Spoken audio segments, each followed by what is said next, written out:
Hoje é o segundo dia, da cúpula da OTAN, que ocorre na Lituânia. A expectativa é por um anúncio relevante de ajuda militar à Ucrânia. E é com esse tipo de apoio que os ucranianos têm conseguido segurar o avanço da Rússia na guerra, que já dura 1 ano e meio.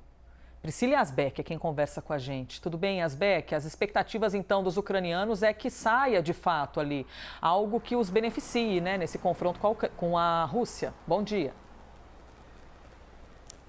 Exatamente, Elisa. Bom dia a todos que nos acompanham. E esse anúncio de mais armamentos para a Ucrânia tem o objetivo de fortalecer a capacidade militar dos ucranianos diante da contraofensiva que acabou se revelando mais complexa do que o esperado. Inicialmente, havia uma expectativa de que a contraofensiva ucraniana, que vinha sendo preparada há meses, tivesse um sucesso maior. Mas essa contraofensiva se mostrou mais complexa e deve ser mais longa do que o esperado. Então, os países aliados da OTAN, que é essa aliança militar formada pelos Estados Unidos, pelo Canadá e por mais 29 países europeus, então estão anunciando o reforço de armamentos para os ucranianos. Mas um dos principais objetivos do presidente ucraniano Volodymyr Zelensky, que seria o recebimento de um aval, de um cronograma para a entrada da Ucrânia na OTAN, não deve acontecer. Ontem, os líderes da OTAN divulgaram um comunicado dizendo que apoiam a entrada da Ucrânia na aliança,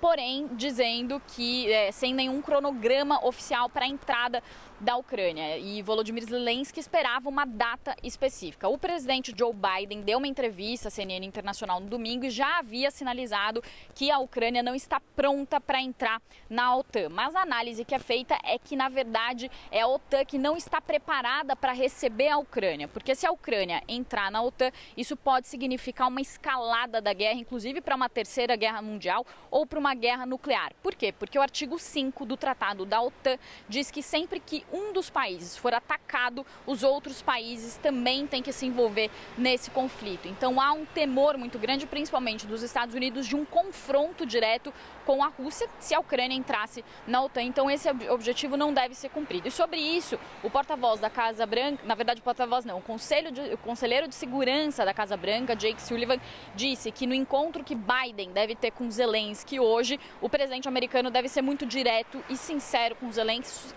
Zelensky sobre as razões pelas quais eles não vão oferecer e não vão colocar um cronograma exato para a entrada da Ucrânia na OTAN. Uma análise que eu li, Elisa, traz uma avaliação interessante sobre isso. Diz que os países da OTAN agiram com a cabeça e não com o coração nessa decisão. Gostariam que a Ucrânia entrasse, mas isso poderia representar uma entrada em uma terceira guerra mundial, uma guerra nuclear. Também o secretário-geral da OTAN, o Jens Stoltenberg, disse que a tarefa mais urgente nesse momento é fornecer mais armas à Ucrânia e não a entrada, de fato, do país na OTAN. Por fim, Elisa, para terminar, os países estão oferecendo mais armamentos e um dos que mais chamaram a atenção foram os mísseis de longo alcance que a França vai fornecer para os ucranianos, que tem um alcance de 250 quilômetros. Então isso pode representar a capacidade da Ucrânia de atingir os territórios que foram ocupados pelos russos, inclusive a Crimeia, que foi anexada em 2014. Então os russos responderam a isso,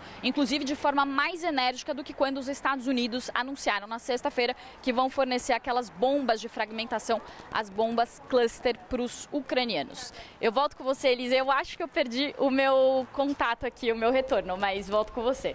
A senhora é maravilhosa, não se perde nunca, Yazbek. Obrigada por todas as explicações, Priscila Yazbek. Essa imagem que vocês estavam acompanhando durante a fala da Yazbek é ao vivo, ó. Isso aqui está acontecendo agora. E isso aqui carrega uma mensagem muito importante, porque são duas pedras no sapato para os russos. A Ucrânia e a proximidade com os norte-americanos, que é um dos problemas. E a Ucrânia e o desejo de fazer parte do Tratado do Atlântico Norte, que é esse encontro que eles estão agora da OTAN, que inclusive todo o apoio de Joe Biden, Volodymyr Zelensky, discurso agora é ao vivo, hein? Todo o apoio de Joe Biden aos ucranianos também tem causado um efeito na popularidade do presidente dos Estados Unidos, que caiu nos últimos tempos, com os norte-americanos dizendo: puxa vida, quantidade de dinheiro que você tem depositado para diminuir um conflito, para ajudar seres humanos, mas tirando dinheiro aqui de dentro do nosso país para seguir usando na intenção de finalizar o conflito entre os ucranianos. Enfim, imagem ao vivo, está aí feito o registro com diferentes lideranças.